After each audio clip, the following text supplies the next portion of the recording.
అందరికీ నమస్తే. ఏప్రిల్ 25న సారంగపాణి జాతకం సినిమా విడుదల అవుతుంది.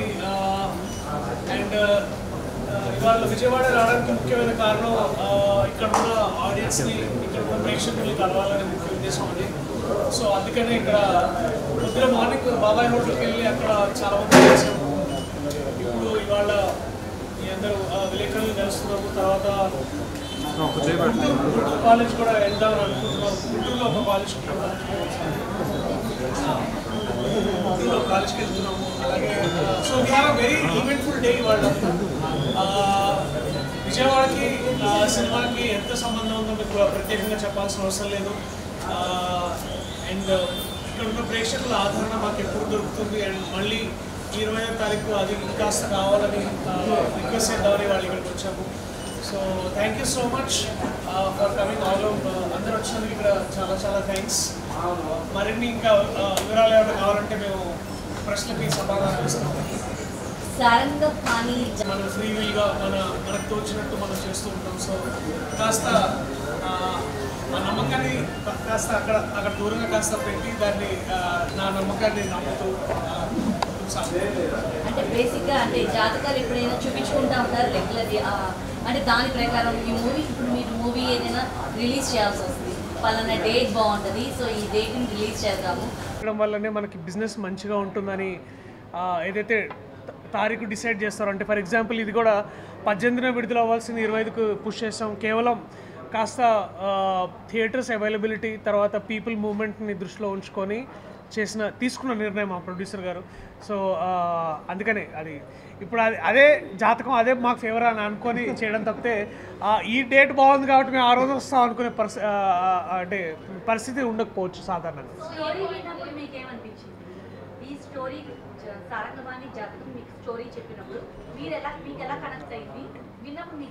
ఈ సినిమా చేయకపోతే నేను యాక్టర్గా పెద్ద సాధించింది ఏమి ఉండకపోద్దేమో అని, అంటే సాధించలేని ఆ ఫీలింగ్ వస్తుందేమో అని ఖచ్చితంగా నేను పైగా ఇంద్రగంటి మోహన్ కృష్ణ గారికి నేను పెద్ద అభిమానిని, వారి రచనకి తర్వాత వారి సినిమాలకి. సో నటుడిగా నాకు కూడా ఒక కొత్త లీప్ అంటే కొత్త ఒక మెట్టెక్కినట్టు ఉంటుందని నాకు భావించాను. అలాగే మా ప్రొడ్యూసర్ గారు కృష్ణప్రసాద్ గారు అలాగే విద్యా గారు they all carry a legacy of దాదాపు 50+ ఇయర్స్ అనుకుంటున్నా. 50 ఇయర్స్ 30 ఓకే పర్లేదు, నువ్వు ఇంకొక 30 తీసుకెళ్తావు కాబట్టి. సో అంత పెద్ద లెగసీ ఉన్న సంస్థ. సో ఇలాంటి వాళ్ళతో పనిచేయడం నాకు అదృష్టం నేను భావించి I came forward to do this film. And పైగా కోర్ట్ సినిమాకి రీసెంట్లీ మీరు చూసినట్టయితే చాలా ఆదరణ దొరుకుతుంది దానికి కూడా. అండ్ నాకు కూడా ఏమో అనిపిస్తుంది అంటే ఇందాక నేను పొద్దున బాబాయ్ హోటల్లో ఉన్నప్పుడు నాకు అదే చాలామంది వచ్చి కాంటెంట్ బేస్డ్ సినిమాలు బాగుంటున్నాయని నాకు చెప్పడం వల్ల నాకు కూడా అర్థమవుతుంది దట్ ఇలాంటి సినిమాలు కాంటెంట్ రిచ్ సినిమాలు అందరూ ఆదరిస్తున్నారు. కటింగ్ అక్రాస్ ద యూనో ఏదైతే ఏబిసి అనేదో మాట్లాడుతుంటామో డిఫరెంట్గా ఉన్నాయి. మీరు చూస్ చేసుకున్న ప్రతి సబ్జెక్ట్ ప్రతి మూవీ ఒకదానికి కంపారిజన్ లేదు, డిఫరెంట్ జోన్లో వెళ్తున్నారు. యా అదే ఒకసారి ఇడ్లీ తింటే ఇంకోసారి దోశ తిన్నట్టు అది కూడా బేసిక్లీ అంటే నేను ఇప్పుడే ఆ హోటల్ నుంచి వస్తుంటే నాకు ఇంకా ఫుడ్ గుర్తొస్తుంది. సో నిజంగా బాబాయ్ లేదు సార్ రాసింది తూచా తప్పకుండా చదివి ఐ మీన్ ఆ డైలాగ్ చెప్పడంలో కామెడీ వచ్చేస్తుంది. పైగా నాకు ఇద్దరు తోడు దొంగలు హర్ష ఇంకా వెన్నెల కిషోర్. సో ఇద్దరు విజయవాడ వాళ్ళ మధ్యలో ఒక హైదరాబాద్ వాళ్ళని నేను అంటే ఇద్దరు ఫీల్ అవుతున్నాను. అంటే నాకు విజయవాడ ఇంత పవర్ని ఇచ్చింది అని ఫీల్ అవుతున్నారు. సో అలాగే మేడం మీరు sorry did I answer your question? మీరు సారంగపాణి జాతకం ఓకే చేస్తారు అంటే ప్రతి మూవీలో మీకంటూ ఒక సపరేట్గా కోరుకుంటారు క్యారెక్టర్ని. సో ఓటు మూవీలో అలాగే వచ్చింది, పెళ్లి చూపులో కానీ మీ డైలాగ్ ఏదైతే ఉందో నా సాంగ్ ఏం చేస్తారు, మీకంటూ సపరేట్ బేస్ అయితే క్రియేట్ చేస్తున్నారు. సో ఇక్కడ ఏమనిపించింది, దేనికి ఓకే చెప్తున్నారు? మోస్ట్ ఇంపార్టెంట్లీ ఏంటంటే ఈ జాతకాలు నమ్మి జాతకాల ద్వారా వచ్చే అడ్వాంటేజెస్ డిసడ్వాంటేజెస్, తర్వాత మనం నమ్ముకునే నమ్మకాల వల్ల ఎదుటి వాళ్ళకి వచ్చే ఇబ్బందులు కష్టాలు అంటే ఇబ్బందులు కొంచెం వచ్చే ఇబ్బందులు అంటే మీరు ట్రైలర్ చూస్తుంటే మీకు అర్థమవుతుంటుంది. నేను పెళ్లి గురించి ఇవాళ రేపా అన్నట్టు ఓకే. సో పెళ్లి గురించి ఇవాళ రేపా అన్నట్టు ఏదైతే ఈ చిన్న కన్ఫ్యూజన్ ఉంటుందో ఆ కన్ఫ్యూజన్ ద్వారా వచ్చే ఇబ్బందులు ఎలా ఉంటాయో సో వీటన్నిటినీ సార్ ఒక అద్భుతమైన కథాంశం అంటే మంచి స్క్రీన్ ప్లే రాయడం వల్ల ఇది మోర్ దెన్ కామెడీ ఏంటంటే హ్యూమర్, అంటే సిచ్యువేషనల్ హ్యూమర్ అంటాం కదా, అంటే సందర్భాలు అనుసారంగా మనకు ఎంత హ్యూమర్ వస్తుందనే దాన్ని చాలా బాగా డిజైన్ చేశారు సార్. సో కథ విన్నెమ్మటే నాకు చాలా ఐ వాజ్ వెరీ ఎక్సైటెడ్, ఇలాంటి కథలు చేయాలి, ఇలాంటి కథలు చెప్పాలని నాకు చాలా బలంగా అనిపించింది. సో నేను ఇంతకుముందు ఏం చేస్తున్న సినిమాల కంటే కూడా ఒక నటుడుగా ఇలాంటి సినిమా చేయడం వల్ల నేను చాలా నేర్చుకోవచ్చు అనే దాంతో. ఇప్పుడు దాకా మీరు మూవీస్ చేశారు సార్, కానీ సో మ్యూజికల్ హిట్ కూడా సాధించారు. ఎలా అనిపిస్తుంది? 1 మిలియన్ ఆఫ్ పీపుల్ కూడా ఆల్రెడీ రీచ్ అయిపోయారు. యా, ఇంకా మీదట ఎప్పుడు వివేక్ సాగర్ లాంటి వివేక్ సాగర్ లాంటి కాదు, వివేక్ సాగర్ తోటే పనిచేయాలని చాలా బలంగా అనిపిస్తుంది. ఎందుకంటే నా స్నేహితుడు, దాదాపు 10 ఏళ్ల పైగా నాకు పరిచయం ఉన్న స్నేహితుడు. సో నేను ఒక నటుడుగా ఎలా ముందుకెళ్తున్నాడో అతను కూడా ఒక మ్యూజిషియన్గా చాలా ముందుకెళ్తున్నాడు. సినిమాలో కొత్త వైవిధ్యమైన సంగీతాన్ని అందిస్తున్నాడు. అండ్ ఎస్పెషల్లీ మీరు ఆయన సంగీతం కూడా చూస్తే సార్ చేసిన సమ్మోహనంకి ఒకలాగా, అలాగే మళ్ళీ తర్వాత మన ఆ అమ్మాయి గురించి మీకు చెప్పాలి, లేకపోతే రీసెంట్గా వచ్చిన, అంటే ఒక 3 months ముందు వచ్చిన 35 సినిమా. సో ప్రతి సినిమాకి అతను కూడా కొత్తగా అతన్ని ఆవిష్కరించుకుంటున్నాడు. సో అది నాకు ఇంకా, సో అలాంటి స్నేహితులు ఉన్నప్పుడు మనకు కూడా కాస్త మనం కూడా ఏమైనా చేయాలి కదా అన్నట్టు అనిపిస్తుంది. సో యా, అంటే నేను అది ఎక్స్పెక్ట్ చేస్తారనే మేము ది గ్రేట్ డాక్టర్ రూపా గారు అందుకే తీసుకొచ్చాం అనమాట పిక్చర్లోకి. సో నా డ్యాన్స్ చూసినా చూడకపోయినా ఈ డ్యాన్స్ మాత్రం అందరూ ఖచ్చితంగా చూడాలని మేము బిలీవ్ చేసాం. సో నాకంటే చాలా అందమైన మంచి డాన్సర్ డాక్టర్ రూపా గారు. సో అందుకనే వీరు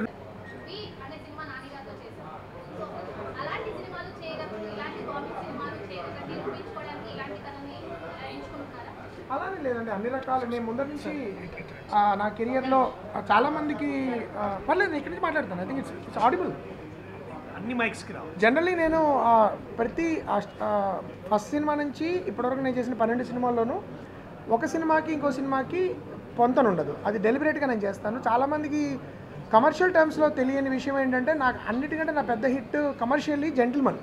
యాక్చువల్లీ పేరు అష్టాచమ్మకి ఎక్కువ ఉంటుంది, చాలామంది like Ashtachamma, but gentleman was my biggest commercial hit and that is not a comedy. So అన్ని రకాల సినిమాలు చేయాలి. Golconda high school for example నాకు చాలా ఇష్టమైన సినిమా.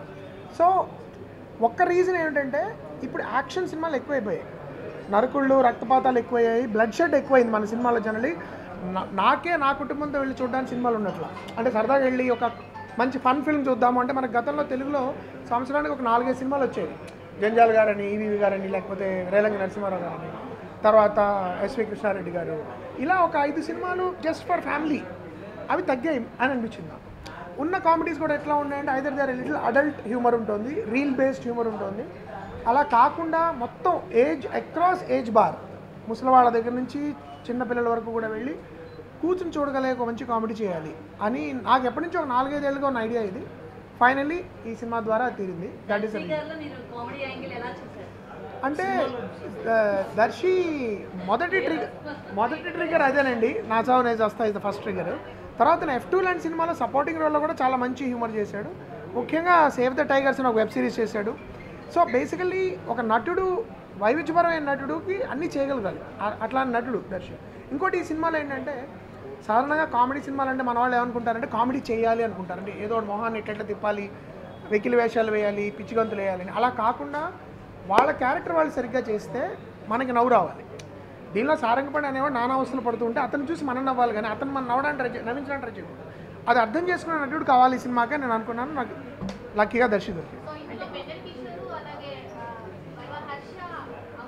కుదరదు. ఈ లక్కీగా ఈ సినిమాలో అందరికీ అలాంటి పాత్రలు ఉన్నాయి. ఇంకోటి ఏంటంటే వాళ్ళు ఎప్పుడు అంతకుముందు చేయని లాంటి పాత్ర చేశారు దీనిలో. ఇప్పుడు భరణి గారిని అంతకుముందు ఎప్పుడు అలా చూసి ఉంటారు, ఈ సినిమాలో చూసినట్టు. శ్రీనివాసరావు చాలా కొత్తగా ఉంటారు. నరేష్ గారు తండ్రి పాత్ర చేసినా కొంచెం వేరేగా ఉంటుంది. అలాగే వడ్లమాని శ్రీనివాస్ గారు ఒక ఆయన. సో మనకి తెలిసిన నటుల్ని కొత్తగా ఇలా చూపించవచ్చు. హర్ష ఆఫ్ కోర్స్ నేను ఎప్పుడు పని చేయలేదు.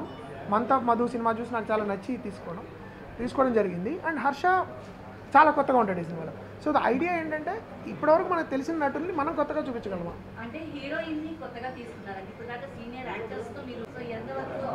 అంటే మొదటి ఈ సినిమాలో కామెడీ హాస్యం అంటే మొదటి తెలుగు బాగా మాట్లాడగలగాలి. ఎందుకంటే మిగతా వాళ్ళందరూ తెలుగు అద్భుతంగా మాట్లాడే నటులు ఉన్నారు. వాళ్ళతో పోటీ పడగలిగి ఆ భాషను అర్థం చేసుకున్న టైమింగ్లో మాట్లాడగలిగారు కావాలి. రెండు తను ఉమామహేశ్వర ఉగ్ర రూపసి అనే సినిమా చేసినప్పుడు నాకు చాలా నచ్చింది ఆ సినిమా, ముఖ్యంగా తన పర్ఫార్మెన్స్ చాలా నచ్చింది.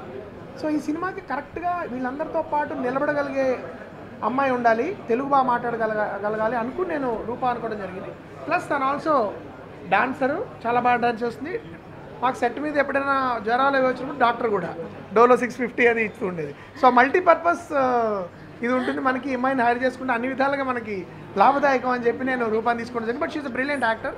ఈ సినిమాలో మీరు చూస్తారు, చాలా చాలా బాగా చేస్తుంది.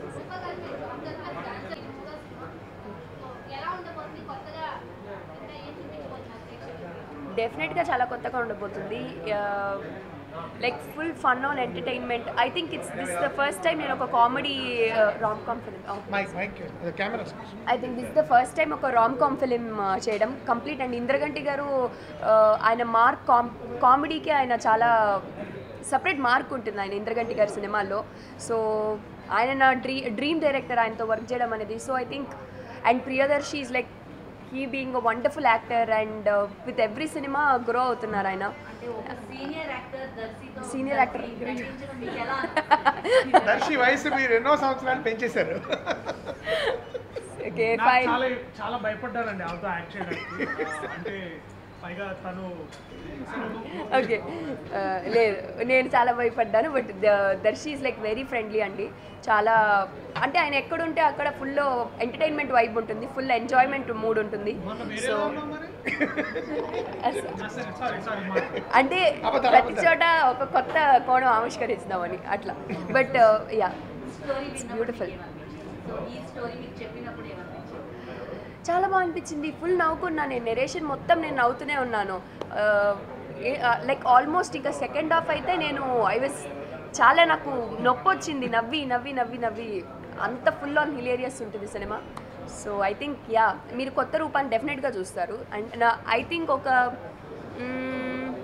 సినిమా చూస్తే April 25th మీకు అర్థమవుతుంది. అలా ఒకటేదో వదిలేస్తుంది ఒక చిన్న టిట్ పిట్.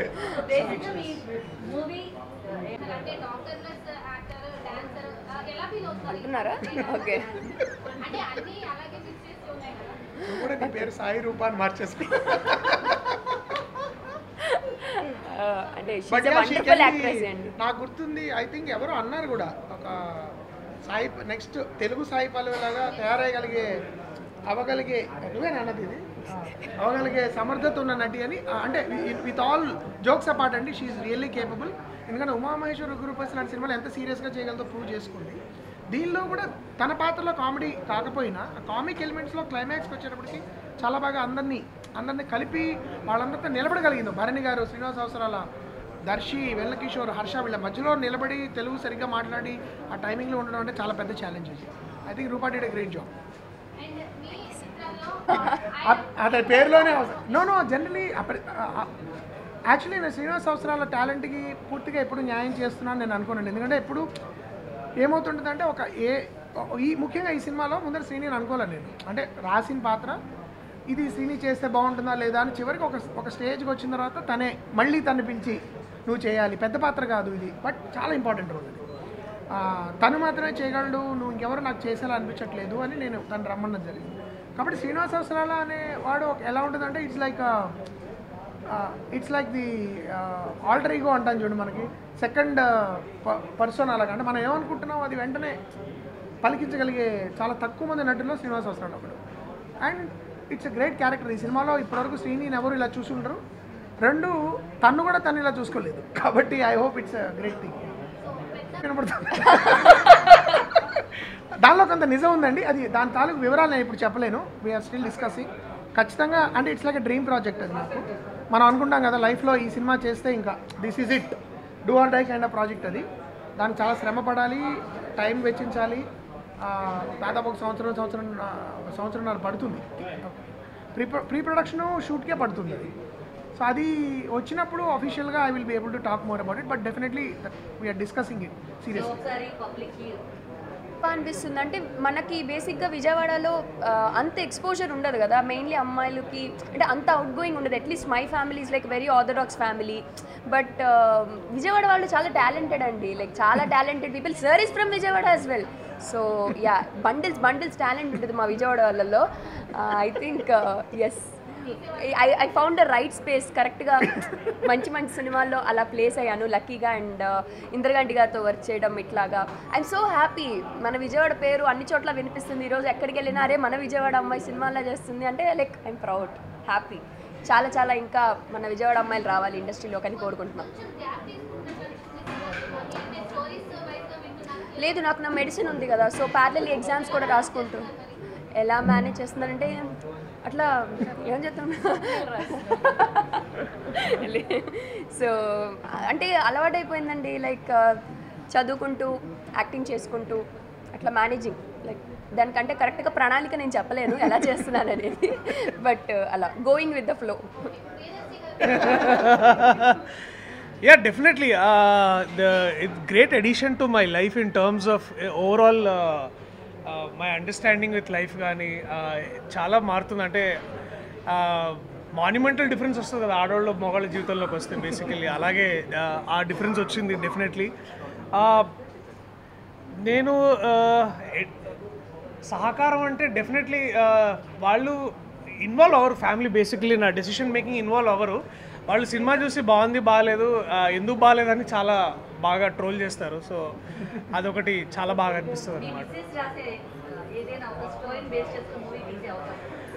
తప్పకుండా. అంటే నేను దానికి ముందు నేను కూడా స్క్రీన్ రైటింగ్ నేర్చుకోవాలి, కాసేపు నేర్చుకోవాలి, చూద్దాం ముందు.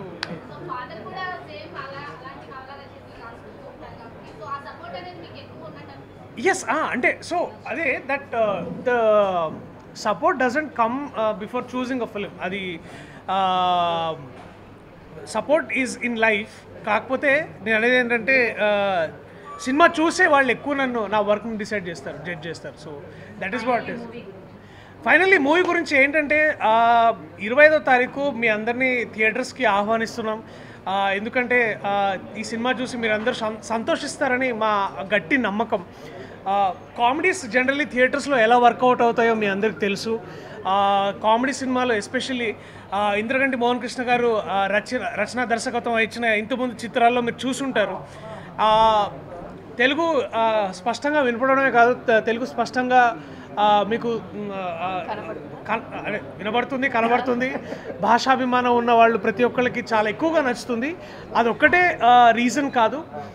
సినిమా మీకు పూర్తిగా చూసిన 2.5 గంటలు మీకు హ్యాపీనెస్ అండ్ హ్యాపీనెస్. సో దయచేసి మీరు థియేటర్స్కి రండి. మీరు నిజంగా ఇంకా మేము చెప్పేది నమ్మకపోతే రేపు వైజాగ్లో మేము ఒక షో వేస్తున్నాం, దాని నుంచి వచ్చే రిజల్ట్ని చూసుకొనైనా మీరు టికెట్స్ బుక్ చేసుకోండి. ఆల్రెడీ బుక్ మై షోలో మిగతా డిస్ట్రిక్ట్ కానీ యాప్స్లో ఆల్రెడీ క్యూరియాసిటీ చాలా ఎక్కువ ఉందని మాకు ఇప్పుడిప్పుడే రిపోర్ట్స్ వస్తున్నాయి. So all the very best for us.